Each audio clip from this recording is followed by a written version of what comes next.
great pleasure to be back at AIT again. The Chair asked us to introduce ourselves a little bit and provide some background. My name is Robert Mather.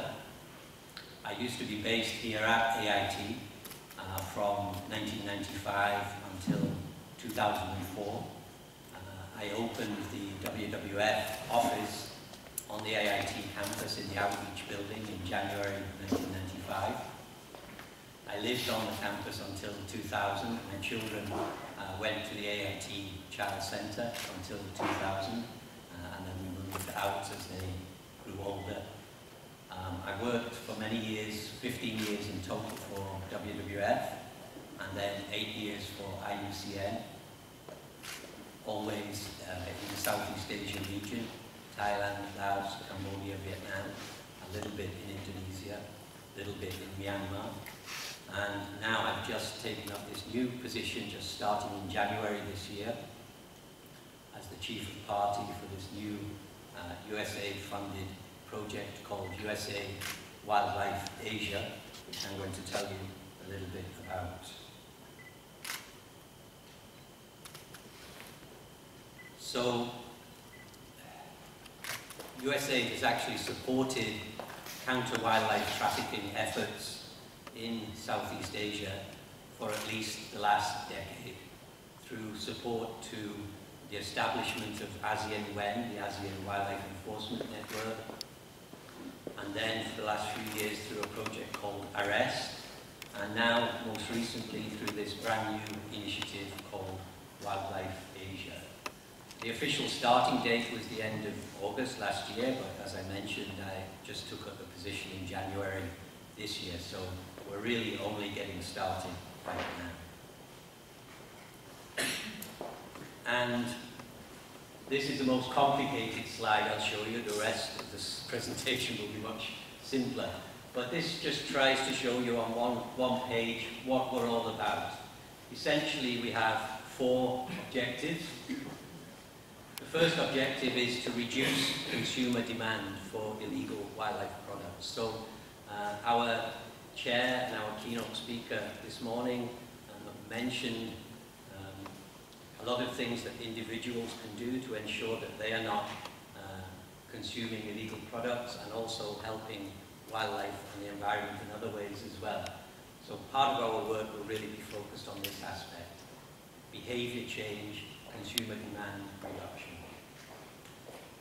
The second part is about law enforcement. The project, of course, has no mandate to do law enforcement directly ourselves, but we will be supporting capacity development for law enforcement and strengthening collaboration between law enforcement agencies, both within individual countries and across the region. Our third objective is really to support and create more political commitment on these counter-wildlife trafficking efforts. And that covers a whole range of areas, whether it's law and policy reform, regulatory reform, budget allocations for the agencies involved in counter-wildlife trafficking, agreements between different countries, both within Southeast Asia, but also increasingly now between Asia and Africa, between countries in Southeast Asia and countries in Africa, which are the source of many of these wildlife products that are coming to this region. And also under that objective number 3, we'll be looking at things like judicial reform as well, sentencing guidelines and so on. And then the fourth objective, which is a bit of an unusual one for an external project, and that is we've been tasked to actually help support coordination amongst the many different US government agencies that are somehow involved on counter-wildlife trafficking efforts. So you've got Department of Interior, you've got Fish and Wildlife Service, you've got Forest Service, you've got FBI, you've got Homeland Security, you've got many US government agencies who are somehow involved in counter-wildlife trafficking efforts in this part of the world. And many times they're acting in an uncoordinated way. So we're going to try and help them to achieve the maximum benefit from all of these efforts. And all of that will hopefully take us to the point of reducing wildlife crime and illegal trade, because that is what we really want to see. So under those 4 objectives, we actually have 7 different strategies. The first strategy is to reduce consumer demand. And right now in the startup phase, we're basically reviewing what has already been done, looking at the campaigns that other people are already doing. You know, there are many organizations out there like Freeland, like WildAid, like WWF, so on, doing wildlife-related campaign work. We're pulling together the lessons learned from those campaigns, how effective they are, and then developing an overall umbrella or framework for how to move forward. And in this case, we're really focusing on what we call social behavior change communications. So it's maybe a little bit different from the traditional environmental campaigns that are just saying, you know, this is bad, we should stop it, you know. How do we actually develop effective campaigns that lead to behavior change? And the feeling is that actually in the health sector, they've done a much better job of this than we have done traditionally in the environmental sector. So we're trying to learn lessons from campaigns on everything from smoking, HIV/AIDS, breastfeeding, many other issues in the health sector that have had successful campaigns. How can we adopt and adapt those for anti-wildlife trafficking campaigns? When we're clear on that, then we're going to look around the region, Southeast Asia and China. Who are the key agencies, the key organizations that are best placed to deliver these kind of campaigns? Perhaps it's an issue of needing to help build their capacity, a better understanding of behavior change approaches. Perhaps it's an issue of just tweaking their existing campaigns a little bit. And perhaps it's an issue of designing with them brand new campaigns. So by the end of this year, we hope to launch probably 10 new campaigns, 5 in China and 5 in Thailand. There will be another project also in Vietnam called Saving Species, very similar objectives, which will also launch campaigns in Vietnam. So the second strategy is, as I said, really building capacity for law enforcement. Again, many organizations develop training courses for law enforcement, sometimes one-off events, sometimes a whole series of events. Many organizations also do training of trainers related to law enforcement and wildlife trade. Again, we want to go up to the next step, and that is, how can we institutionalize these capacity development efforts, whether it's training-based and non-training-based? Where should they be located? Which institutions should they be located in? And what assistance do those institutions need to be able to really internalize and mainstream and develop and deliver this kind of training as a business-as-usual approach? The third strategy is, again, about national legal policy and regulatory reform.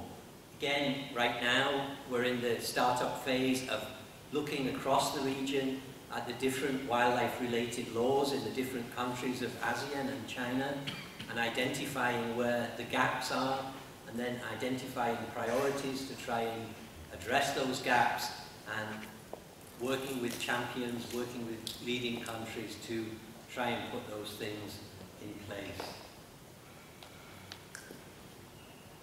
A big focus of this will also be working with, as I said, the judiciary, with the judges, and in Thailand, one of our key partners is going to be the Supreme Court.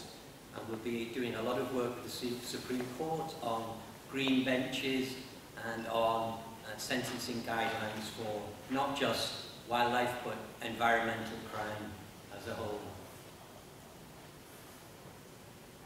The fourth strategy, strengthening the regional collaboration between different law enforcement and different government agencies. Sometimes it's an issue of the need to strengthen within countries, and sometimes it's a need to strengthen between countries. Again, we want to build on what's already being done in the previous projects like ARREST, with organizations like ASEAN WEN that have already been doing great work for the last decade, and see what are the new areas that we can provide additional support to those groups, and also look increasingly, for example, at the role of ASEANAPOL, the links between ASEANAPOL and Interpol, and so on. So this will be another area for our work.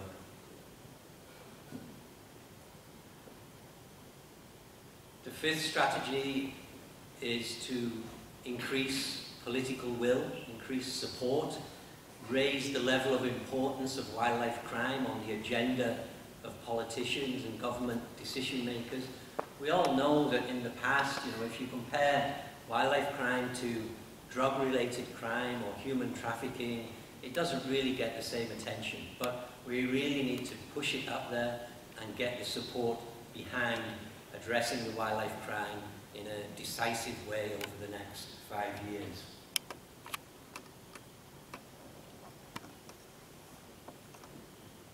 The sixth strategy is to improve monitoring, really in two areas. One, monitoring some key populations of some of these species in key landscapes in the countries of the region. And two, monitoring the level of threat from wildlife crime. And this, I think, really coming to the subject matter of today's theme, listening to the voices of youth and involving youth in wildlife conservation. I think this is one area we're very concerned about the growth in online wildlife trafficking. And given that social media is such a big part of the lifestyle of the younger generations, we're going to increasingly try, I think, to reach out to young people and involve them in helping work with us, particularly to address wildlife crime on the internet, online wildlife trafficking.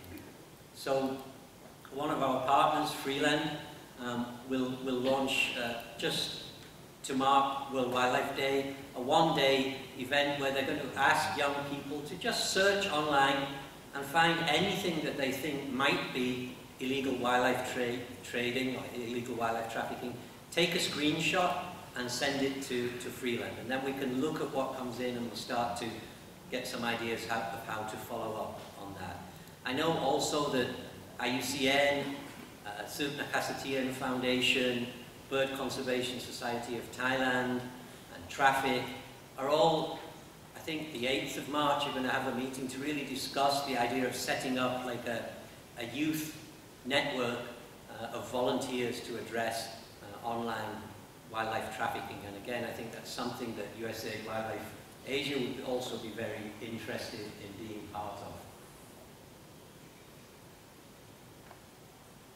And the final strategy, as I said, is really for us to try and help coordinate the efforts of all the different US government agencies. They're putting a lot of money and resources into counter wildlife trafficking, but in a very dissipated way. Let's put it all together so that the whole is more than just the sum of the parts. So a couple of things coming up. We're having a big conference at the Conrad Hotel on the 14th and 15th of March, which we're billing as a Counter Wildlife Trafficking Innovations conference. And we'll be looking at all kinds of new approaches, new technologies, new methods that can be used in addressing wildlife trade. Immediately after that, we're having another 2 days when we're bringing together all these different US government agencies and to develop interagency strategies for US government agencies in every country. So led by the embassy in each country, they'll have an interagency strategy to address the wildlife trade, and then Wildlife Asia can help support those things. Probably again, it will start by identifying champion countries or champion agencies in some of the countries that we are really ready to go and we can work together with them, but gradually we should be supporting the interagency efforts in all of the countries. And as part of that, we hope to establish a community of practice looking at really what works and what doesn't work in counter-wildlife trafficking, learning lessons through developing a kind of formal learning agenda and bringing people together around that. So that's really all I've got to say, and I'm happy to take any questions. Thank you.